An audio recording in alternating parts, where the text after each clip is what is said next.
Hello, everybody, and welcome to the digitally uploaded podcast, the companion podcast to digitallydownloaded.net. We have a very special episode this episode because it is the 100th. That's right, we have actually managed to pull together 100 episodes against all odds. Way back in 2016, we got started, and all of that was because of Alan. Alan has been the editor of the podcast forever, and he does a pretty damn good job, so we had to have him on. Hello, Alan. Hi. What the listeners don't know is that I cannot talk this morning for some reason, and it's been rough. I'm going to sit in the back and cry a little bit. It's not a mystery, Alan. You're hungover. We know that. Oh. Look, it's fine. Everything's fine. We work with what we're given. We actually have a lot of people on because we basically tried to get everybody who's ever been involved with the podcast on this week to celebrate with us. We've also got Brad. Hello, Brad. Hello, Matt. How are you? I'm well and alive and sort of hungover myself, actually. So trying to be perky, but probably not going to survive the whole episode. We also have Ginny. Hello, Ginny. Hi. And Hungover again. This is literally just the podcast of hungover people. Yeah, that's what it is. We had good parties last night. There were $5 jugs. It's not my fault. Harvard. Hello, Harvard. Good morning. I'm actually not hungover and I'm feeling very left out right now. No. That's right. Just butt chug something right now. Just butt chug it and then we'll be good. So we can join in. If you start drinking now, by the end of the podcast, you might be hungover, Harvard. That'll be all right. Priscilla. Hello, Priscilla.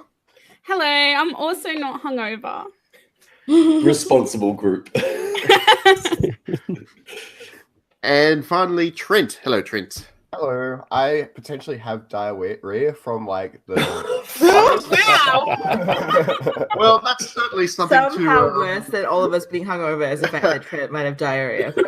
Yeah, I was going to say that's an interesting thing to admit on air, Trent. The concerning thing I think here is that we're all like, yeah, I'm hungover. Yeah, might have a medical condition, right? It's all right. Full support to your bowels. At least from my perspective. You know, I'm just going to shut up now. Full support. All right. Yep. Let's move on from that note.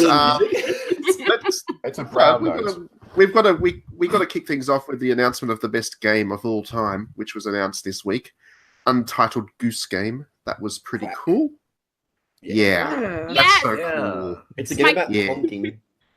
It's a honk game. It's a honk game, but it's a honk that you actually approve of, Alan. No. Okay. You can stop this narrative that just because I don't like anime tit games. What? Yeah. So was the anime tit games? This is actually cursed. It's okay. It's a game about honking, and you're a bird, but like the worst kind of bird because geese have weird genitals, but also like No, birds. ducks have worse genitals. Oh right, no, ducks have the corkscrews for dicks. Yeah, they also have like Sorry. detachable dicks. I'm sorry for slandering geese. It's a game about honking, and you're a geese, and you don't get your dick out, but you steal shit from people. I can Wait. appreciate all those things. No, it's not just that you steal shit. You actually like You dump ruin it in shit. lakes. Yeah. Yeah, it's steal a dude's sandwich and hurl it in the lake. That's like that's just perfect. I've always wanted to do that. Exactly. That's wish fulfillment. There's not a day go by that I don't walk past a lake and see people having a picnic and just wish I could pick up their basket and throw it in the lake. My question for you, Matt, is how much do you walk past lakes? Because this sounds like a fairly... Oh, okay. It happens fairly a often. very specific example. You're like, every time I walk past a motherfucking lake and I see happy people. Yeah, that's a good game. I'm excited for that. It's also made in Victoria. Yes, it's going to be Aussie my made, game of the which is year. great. Oh, It's gonna be nice. everyone's game of the year. I don't know. I mean, if there's like an anime titty game that's got geese in What it, if I maybe just that make would a be my mod for game you, of the year. I'll make a mod for you where I just add anime tits into the game. Yeah. Just mod it. Just like give the goose massive tits. No, that's not. Close enough. Close enough. Oh, this is Come going to be a on, bad guys. podcast. Anyway, yeah, geese game. Geese game. Let's get some music, I think. Yeah. I don't know. Like abandoned ship. It's too late now to say. Maybe it was a mistake having so many people on. But anyway, music, something from Hatsune Miku or something. I'll pick something that's sure to annoy Alan. Is there a Sorry, song Alan. about birds? Do a bird song. The Goose Game has an actual Goose legit track. It's song. a piano piece. Oh, very relaxing as you fuck with people's shit and throw their picnic baskets into the water. Yeah, I'm just hung up. Does a duck really have a detachable dick? Yeah. How? Yeah. Don't ask Alan and I how we know this. Actually, ask Alan, don't ask me. Like, Hatsune Miku.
And welcome back, everybody. Well, since the digitally uploaded podcast has been around for 2 years, as of, well, what's the third month of the year?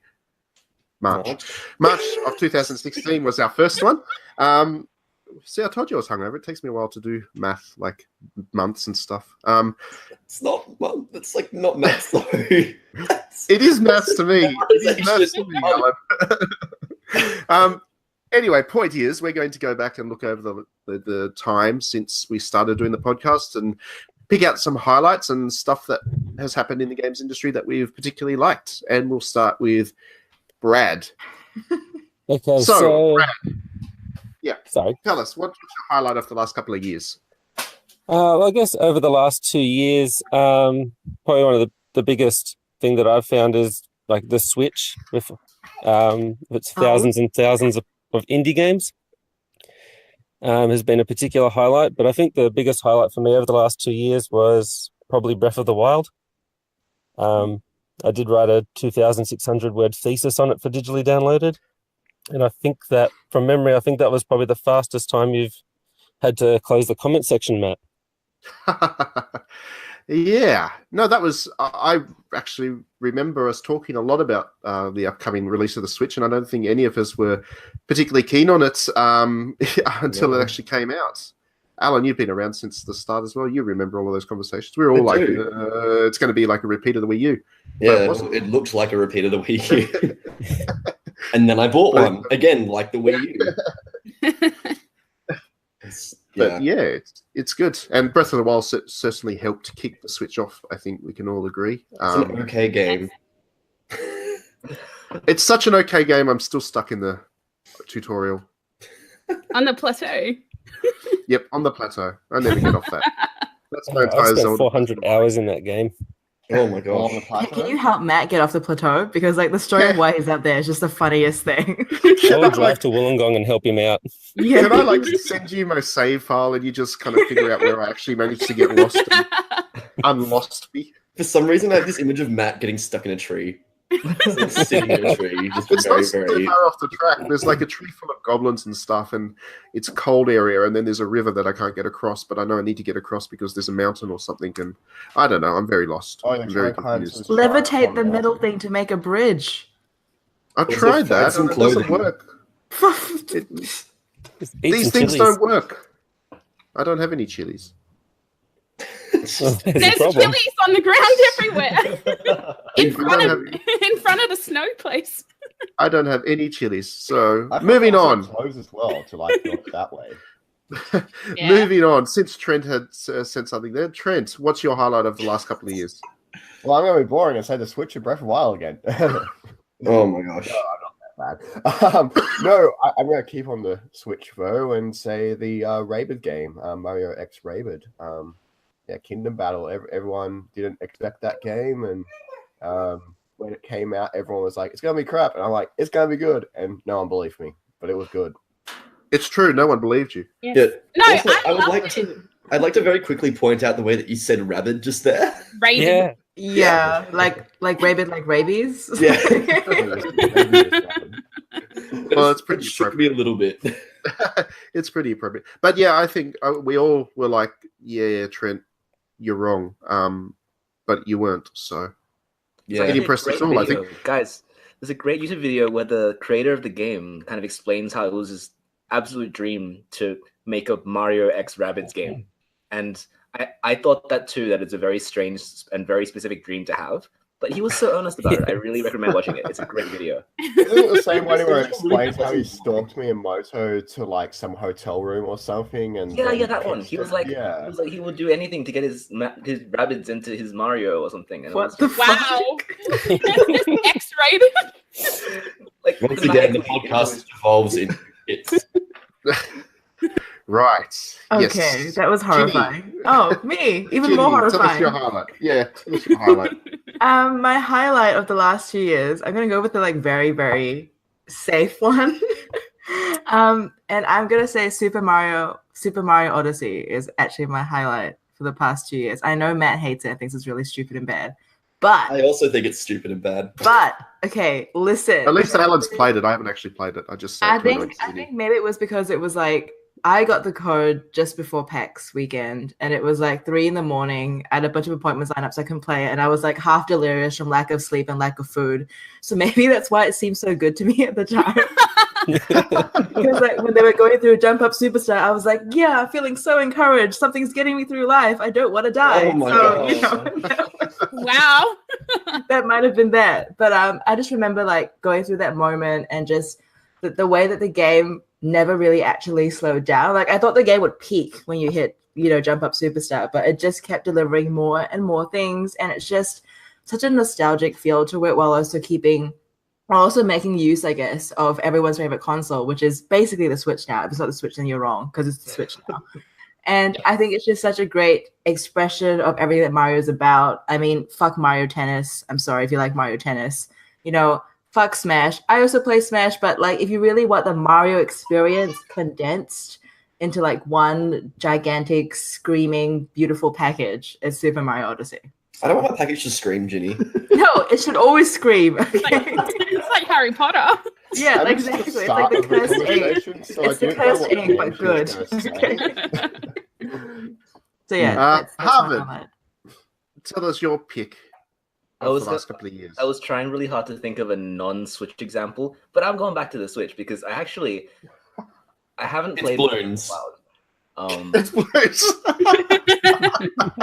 I was like only okay. I was like the only person in Australia who bought the Switch on launch day, like at midnight at EB Games, and didn't buy Breath of the Wild. Like the person at the counter was like, "Really? Are you serious? Are you okay?" And Do you need medical attention? I bought a copy of 1-2 Switch instead because Wow. Well, then it's And- he does need medical attention. there are just some games on there which have taken my non-gamer friends and made them completely question why video games were ever invented. Like there's one where you hold the Joy-Con and you squeeze and you pull it down as if you're milking a cow, and the person who milks the most wins. It looks like you're jacking off. Yeah, it's a Right? jack off. No. Yeah, it's a That's jack the off others. game. There's another game. There's one where you shake a champagne bottle. Oh That's no! also the jack off game. Yeah, that's also Yeah. pretty good. It's 1-2 That's Switch. that's the Alan's jack-off best game. game. He actually wins that every time. Can I just say, Yeah. every game you like mine to a Switch Jesus. involves masturbating.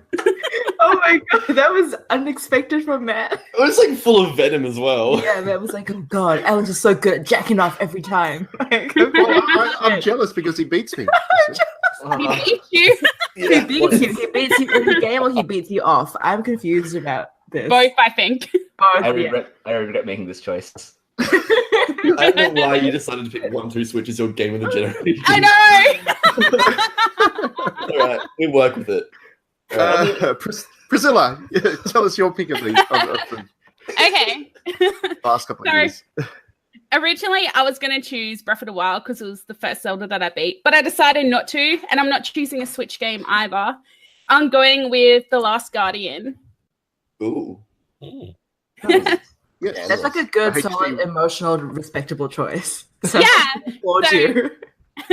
I really like both of the previous games, so I was hopeful that it wouldn't become vaporware, and it eventually released.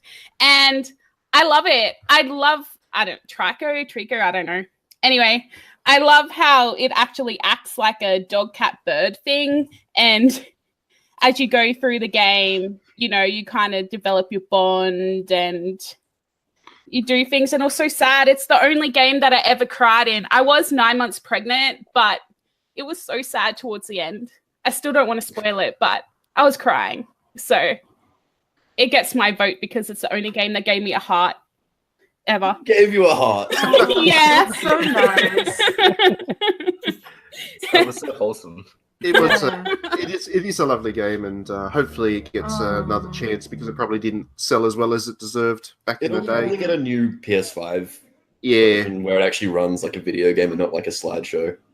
fingers crossed. Fingers crossed. Oh. Alan, Hello. tell us your pick of the last couple of years. So I've been trying to get my voice ready for this for the last about 5 minutes. So Oh. I'm just gonna say, boy. And you'll probably know what I'm talking about. Boo. Why do you all hate good things? It's a really good game. God of Haven't War is played like it one of yet. the best games I've ever played. It's consistently good in every area. It's real fun. All right. Everyone has opinions. Yeah, and yours are wrong, so it's fine. No, it's not. I'm not saying it's a bad game, but that's interesting that that's your pick out of the last 2 It years. is probably the most impactful game, and it's going to impact a lot of AAA games from now on. And you can tell that the guys making Days Gone have scrambled very, very hard, and I think that's really funny. Nice.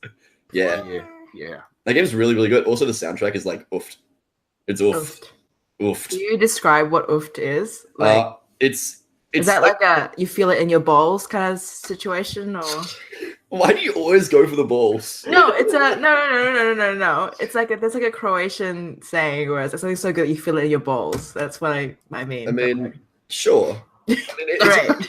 it's It's real about good. the face. Yeah, God of War is like one of the best games I've ever played. It's really, God of really War, you'll feel it in your balls. good. Yeah, Dad of boys. Good stuff. Good stuff. And then I guess it's Matt, just what do you want to say? my pick. Yeah, what's Oh. yours? It's near. Dead or Alive Extreme 3. Oh, my It's not boy. near. No, I mean, I love Dead or Alive Extreme 3 and probably spent more time playing that than anything else because it's like my ultimate casual game. When I'm not in the mood to play a video game as such and just chill out, that's my Mhm. pick. But I have to say Nier. Yeah, there we go.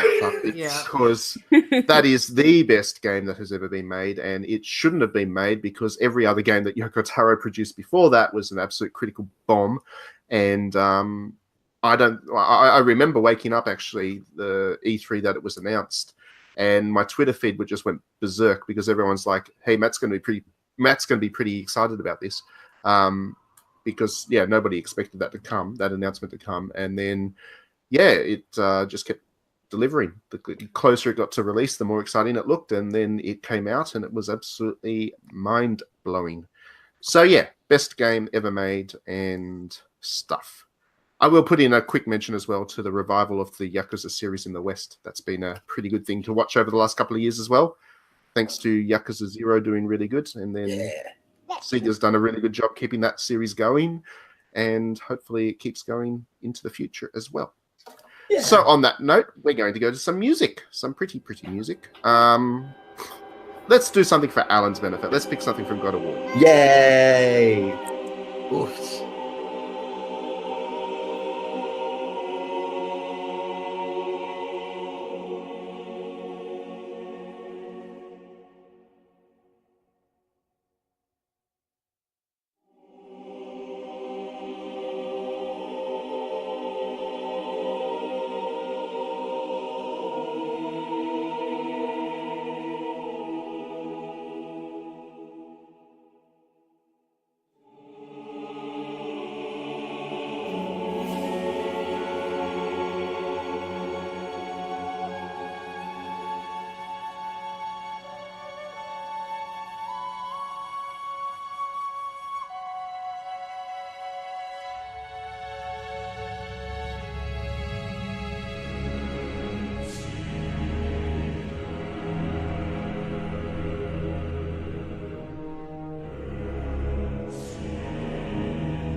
And welcome back, everybody. Okay, so for the second section of the podcast this week, we are going to talk about Aussie games. We're going to do an update on where things are at with Aussie games, some of the stuff that we've been playing and enjoying from Australia, some of the stuff to look forward to, Untitled Goose Game, for instance, and, that's really all. We'll probably end up talking about Untitled Goose Game for about, pretty much the whole section, right? Jenny, name an Aussie game that you've played recently that you like. Paperback, easy choice. Yeah, that's a good one. I haven't played that yet, but it is so good. I saw it in person when I was at PAX last year, and it was just so cute.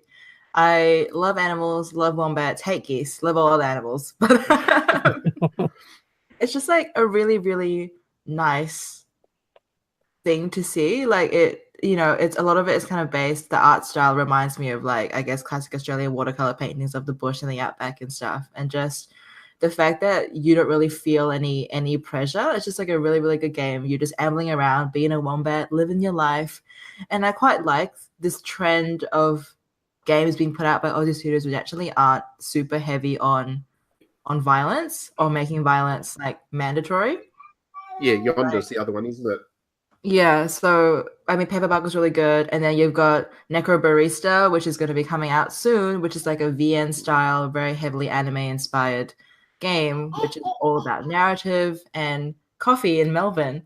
And obviously like necromancy. So weird combination, but it's just like I quite enjoy that we're not out here making, I guess, quote unquote big, semi big budget AA, shoot 'em ups. I quite enjoy that our market's a lot more localized and a lot more interesting. So Yeah, creative stuff. exactly. Good stuff. Yeah. And another one that's very non-violent but very addictive, and it's from New Zealand, but we'll claim it as Australian because it's good. This is what we do. Yeah, Mini Metro's just come out on the Nintendo Switch. Oh hell yeah. And, Yeah. that is just a brilliant game. That's been kicking around for a while, of course, but if you haven't played it before, grab it on the Switch. It is brilliant. It's a little, well, what's the best way to describe it? It's kind of like an arcade simulation kind of game where you've got to build up a train network, and as time goes on, more stations pop up, and you've got to make sure that passengers can get around to whatever station they want on time. But it's all very minimalist and really good, just very well executed. So definitely look into that one. Harvard, what about you? Since you did Smash Australia and all that, so you've been in touch with quite a few Aussie indie developers over the last year or years. What are some of your picks? One that's interesting to me is one that actually. So I do this thing where I review games and then I play them after I review them. And I'm like, oh no, I gave that way too low a score. And one of those is Def Squared, which is by SMG Studio out of Sydney. And it's this. I can't describe it well because it's going to sound really bad, but you play as squares and you try to move in a certain way to not die and get everyone to the goal. And it's, if you ever played like Thomas Was Alone, it's like a team 3D version of that. And like I said, it sounds bad, but when you try with 4 people, it's hilarious. It's like one person accidentally moves and kills everyone. And so you get mad at them and you start again. You're like, okay, you're not allowed to move this time. You do it. And then it's trying to assemble like a team to do the most precise yet ridiculous thing you can imagine. And it's so much fun and it's so simple. And I feel like that really gets at that Australian game ethos. It's like you enjoy games with your friends and you pay each other out because, yeah. Yeah, cool. I actually haven't played that one as yet. I probably should at some stage, but I haven't had the chance to. It looks good. I know I follow the devs on Twitter, and they're always active and always chatty, which is good. Makes them accessible, but I'm sure at one day, some stage, I'll get a chance to have a look at it. What about you, Brad? What's some of your picks of Aussie games that you've really enjoyed recently? I haven't really played a lot recently, and I feel like I'm going to be cheating a little bit by saying this one, but I've been playing Twilight Princess on the Wii U recently, and I think that Tantalus has done a really good job of realizing what it should have been when it was on the Wii. Yeah. But I've also been playing pretty much anything I play on my mobile is Australian made, just things like Fruit Ninja and Crossy Road. I'm still addicted to those.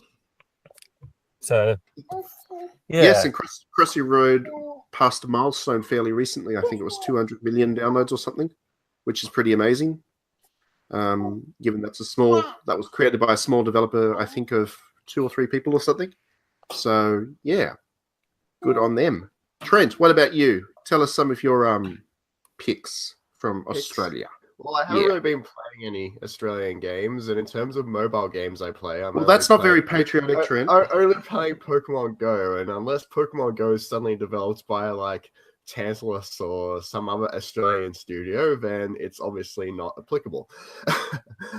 So I guess I'm more into what's coming out. There's a lot of stuff like, Necro Ballista, whatever. Paperbark just came out, but unfortunately, Paperbark's only on iOS, so I can't play that.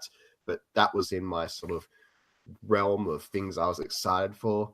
I think probably in terms of stuff which hasn't been mentioned, which is coming out, probably Greenheart Games Tavern Keeper, the weird sort of like medieval like theme hospital like game. That's probably what I'm next excited for.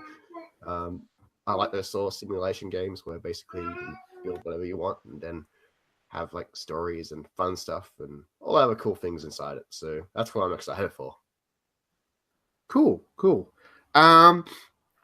For me, I'll have to say, I mean, I'm still playing Hand of Fate 2 a bit on the Switch. I played it for review on PS4, but then it came out on Switch a bit later on, so I've been going through it again for fun this time around. And I do love Hand of Fate. That's probably as close, I guess, to blockbuster that Australian game development gets, I think. And it's really good. It plays really well, and I'm a big fan of it. And then I know we're all fans of Mellow on the DDNet team. I'm still playing that one. Pretty sure the developers are still working on it, aren't they? There'll still be more characters released and stuff, I guess, because that's kind of an endlessly expandable game.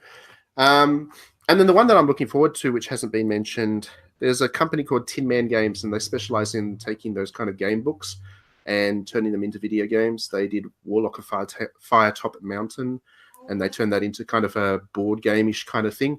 They've got a game coming out on PlayStation VR, which is basically like that. It's a miniatures board game thing, but it's through VR, which looks really good, and it could be really immersive, and it could be kind of like that tabletop experience that I like, because I like tabletop games as well. And yeah, pretty keen on that, so that should be good. And then what about you, Priscilla? What are some of the Aussie picks that you've got? I haven't finished it, but right now I'm playing through Golf Story. And Yes. yeah, and I know a lot of people like that. And I only bought it. I have no interest in golf, but I bought it because it was Australian. But I'm really liking it. I love RPGs, and I love that instead of battling, it's just kind of been replaced with golf. And I just think that's so wholesome and nice. And yeah, I'm only a couple hours in now, so I can't talk too much about it, but I'm really enjoying it so far. I love how everybody was like, when that game came out, nobody really knew anything about it, but it kind of shot straight to the top of the Switch's charts. And then everybody was like, oh, hang on, that was developed by Australians. And nobody knew. It was great. It was just like watching everyone was like, hang on, that's an Australian developed game? And who's the developer? And all that kind of stuff. It was pretty amazing. It came out of nowhere. Oh, I love all the Australian references in it. They're just talking about buying pies, and I'm like, yes, this is me. Maybe they're talking about like America. This is me. That was so relatable, like that little pie stand. And then when he was like, oh, it's cold. And he ate it anyway. And I was like, yep, that's me. Yeah. It could only be more Australian if it came from a dodgy servo. Yeah. And you're on a road trip, and then you feel pretty dodgy after that. With a chalky milk. I think we've all had that story. Oh, yeah. We've all had that story. Yeah. Road tripping in Australia. I remember Actually, someone should tweet, make a game about that. Surviving a road trip, and you're just going to eat from like the dodgiest like servos and convenience stores along the way, and somehow you got to get from Sydney to Melbourne without like getting food poisoning. It'll be the hardest game ever. Trent, you should do it. You have experience. Yeah. I don't know. I'm remember pretty this sure I great tweet on stopped at Twitter. some random server going that way once, which was pretty gross. And on that note, we'll get to some music from an Aussie game.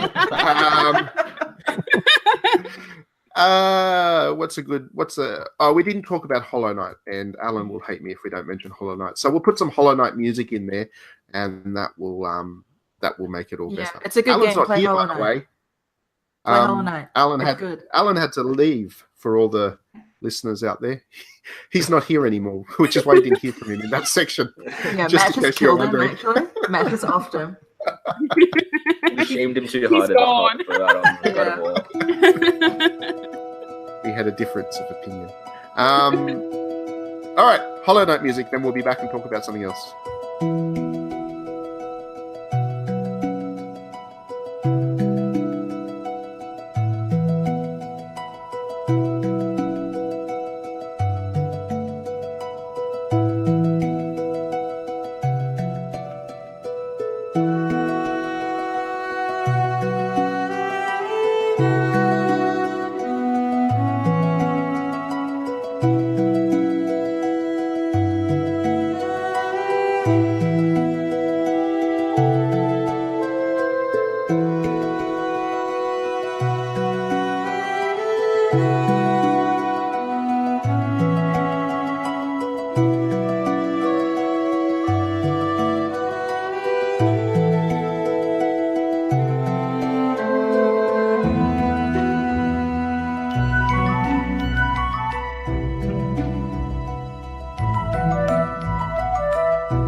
Welcome back, everybody. For the final section of the podcast this week, we are going to talk about Animal Crossing, and in particular, how absolutely terrible KK Slider is. The worst character ever made in a video game, ever.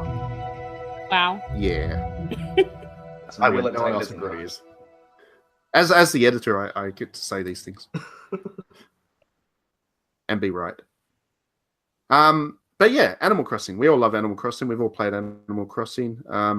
And at least one of the games, and we're all a little bit disappointed that Nintendo hasn't actually announced an Animal Crossing for Nintendo Switch yet. Seems to be that they're making too much money from that terrible iPhone game, unfortunately. But fingers crossed, there's an Animal Crossing down the track, because I don't know about you guys, but I think for me the best one of the series, or the one I played the most certainly, was the 3DS one. I can't remember what it's called, but I think I've New Leaf. Yeah, that's the one. I put in about a couple of 100 hours into it, actually. In the end, mostly just checking in every day to do a bit of fishing. That was my thing, fishing, catching some fish, the old boot. And yeah, that was my thing. I don't know why I ended up playing it for so long, because I was just doing so much fishing and not much else. But that seems to be the allure of Animal Crossing. What about you, Harvard? What is it about Animal Crossing that you love? Is it the fishing? I think, Matt, it sounds like you love it for the contents. No, I just like it for the fishing. Aha, you mean the fishing contents? No, the fishing is art. Okay. It's not content. It's art. Okay. Anyway, but I like it for the content, because there's so much stuff in it. You're always just discovering more and more things. I remember the first time the seasons changed when I was playing New Leaf, and I was like, what? This can happen? And like everything was different, and there were like different bugs and different fish, and I was like, whoa, I had to play this game for a year now. But it was just such a nice relaxing time as well. I think the fact that it has so much content, but you're not pressed for time to do any of it, I guess. You can just explore at your own pace, whether you want to like game the system and max out your house, or if you want to just, chill and talk to your neighbors. Either way, it was just always a good time. So I played it for like way too many hours too. Can I just say, it weirds me out that the series is so based on like the Christian holidays, even though it doesn't call it Christmas and Easter and all that kind of stuff. They're all there, but other holidays aren't. I don't know. It weirds me out, because it's like a Japanese company, Japanese game, and they don't celebrate Golden Week and other various Shinto holidays. If they're going to do the Christian thing, then they should have like a Ramadan celebration in there or something. I don't know. It just, I've found it all quite weird that they based their holidays in the game on the Christian holidays, and then changed the name so it was like not. And that just confused me. I never understood why they did that. Because Christianity is universal, don't you know that? I get that pretty much everybody understands that those holidays are there. But yeah, it just, I don't know. I don't know why they hedged and then didn't call it Christmas. If they're going to have a Christmas in there, they should have just called it Christmas. But anyway, Ginny, what about you? What do you love about Animal Crossing? Ginny's not there. I'm here. I asked you a forgot that I question, Ginny. was muted. Okay. So, what I like about Animal Crossing, a lot of shit.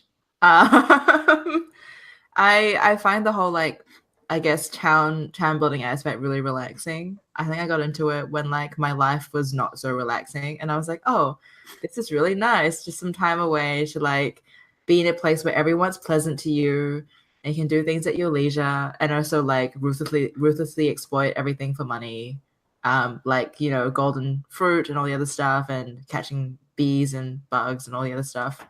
I don't know. I just feel like Animal Crossing is a game that has a lot of opportunity for fulfillment. Like you can set yourself small goals, like, oh, I'll catch 10 fish today. Oh, I'll make like 10 grand today. And it's like, when you do that goal fulfillment in like a low pressure environment, it just feels really nice. And all the animals are just so full of character.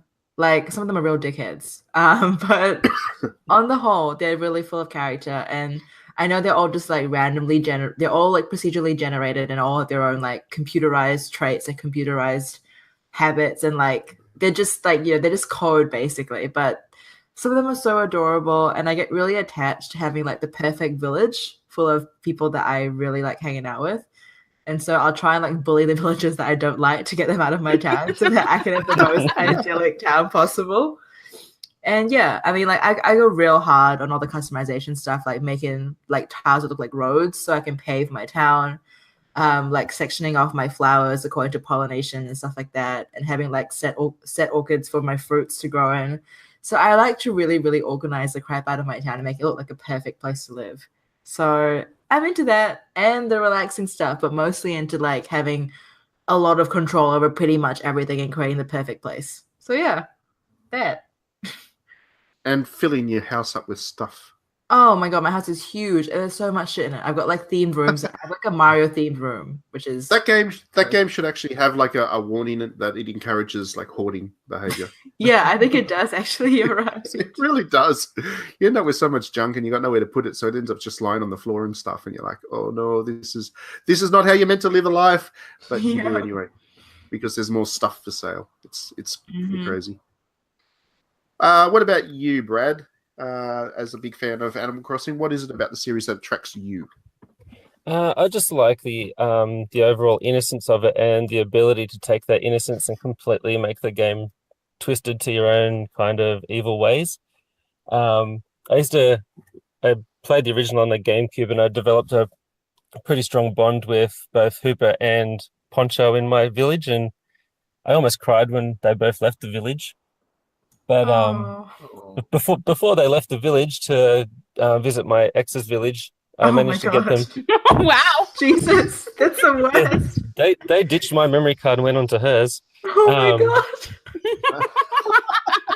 I'm sorry. I know it's not like I know that's an awful thing, but that is just. Well, I'm sorry, Brad, but you know that they're not really your friends when they do that, right?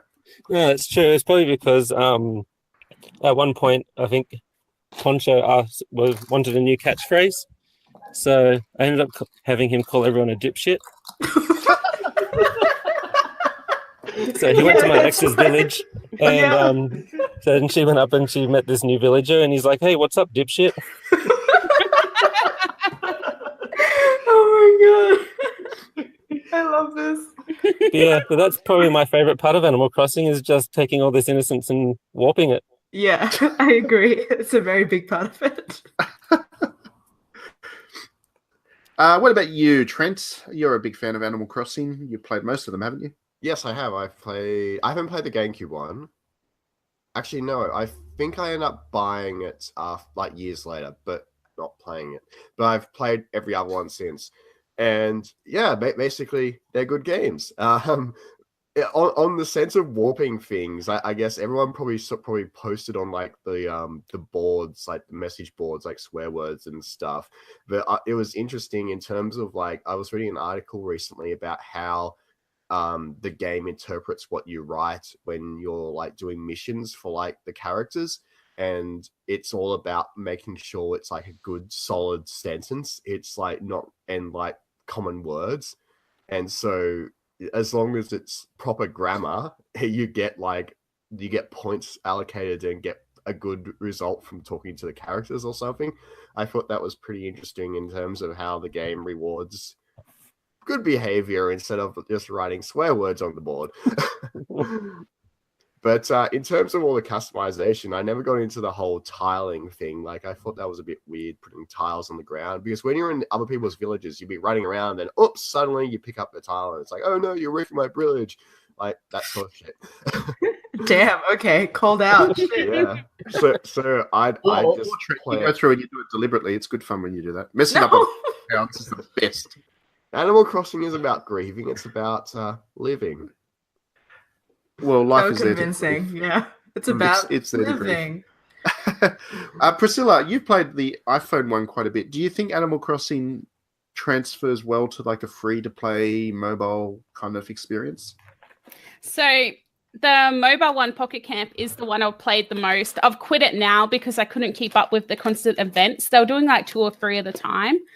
But I probably only played 20 to 30 hours of New Leaf. So I have a bit of experience with it, but not too much. I would say that it does. It gave me a good taste. I think it's a good entry into the series. You know, it's not overwhelming. You can still do the basic stuff. It has a couple of bugs and fish, and you're introduced to the villages gradually. I didn't know there was so many different animals until I played this game, and they just kept coming and coming and coming. And I was like, oh, why would people get attached to these animals? And then there I was maxing them out, and I'm like crying as I have to kick them out of my village and get some other loser in. I'm sorry, I have to do this.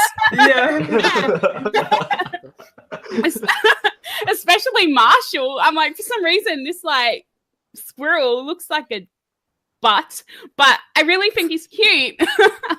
But yeah, so I think it does as an entry to the series, and I think it's probably good because, you know, everyone would have tried that and then they'll be excited for the Switch version, like me. If I didn't play that, I probably wouldn't have been as keen for it. Yes, if we get that Switch version. Hopefully. Yeah, maybe. When?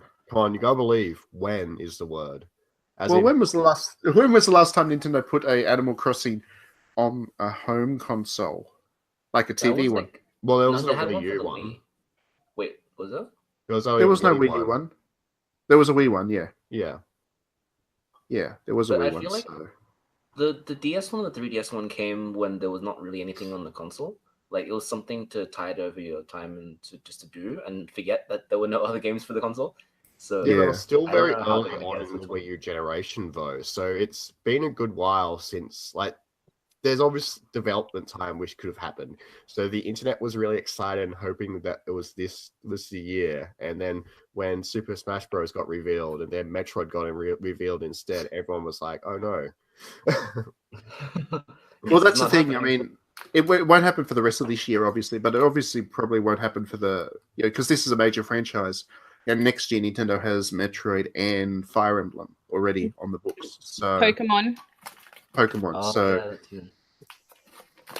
especially Pokemon, because Pokemon kind of fills that same spot where it's that kind of casual-ish experience that people can play to just chill, if they want. And I think Nintendo will probably see Pokemon as filling that hole. So whether they do an Animal Crossing and stuff now as well. yeah. Mm. Especially with all the extra stuff you can do in Pokemon games as well. If you don't want to do the battling stuff, you can do the beauty contest and all that kind of nonsense. So I would say that Animal Crossing, if it is going to happen, won't happen until 2020 at least, at earliest, on the Switch. Wow, that's so far away. But I want Yeah. it now. I won't even be living in Australia then. So yeah, fingers crossed. Anyway, Nintendo, I know you listen to this podcast every week because, of course, you do. Make sure you start work on that Animal Crossing game because we do want it. We do love Animal Crossing, and we are waiting for the next one because, yeah, that mobile game was nice, but not really enough for us. And on that note, we'll go to some music from Animal Crossing, and we'll wrap things up for the week. Thanks very much for everybody for tuning in. Thanks everybody for being on. I hope you enjoyed the 100th episode of Digitally Downloaded or Digitally Uploaded, excuse me. And we will hopefully get another 100 of them in.